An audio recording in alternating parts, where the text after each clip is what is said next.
Lumikas na ang ilang residente at nakastandby na ang rescue equipment sa Balangiga, Eastern Samar bilang paghahanda sa bagyong Wilma. May unang balita live si James Agustino. James? Susan, good morning. Buong magdamag na nakaranas ng pag-ulan itong bayan ng Balangiga sa Eastern Samar kung saan nakataas po yung Tropical Cyclone Wind Signal number 1 dahil sa bagyong Wilma. Mahina hanggang sa katamtamang buhos ng ulan ang naranasan sa bayan. Nagsimula pa raw kahapon ayon sa Local Disaster Risk Reduction and Management Office. 5 sa 13 barangay ang binabantayan na flood prone. Ang 3 ay malapit sa dagat habang 2 ay malapit naman sa ilog. Nagpatupad na ng preemptive evacuation sa 2 barangay.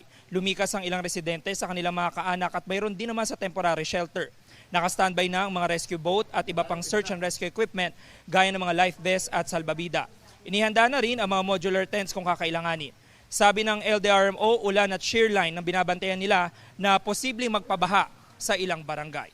Samantala, Susan, sa mga oras ito ay nakakaranas pa rin ng pag-ulan dito sa bayan ng Balangiga at minsan po ay mahina, kung minsan naman ay malakas. At ayon sa mga LDRMO, mga nakausap natin mga residente dito, ay naranasan nila yan simula pa kahapon.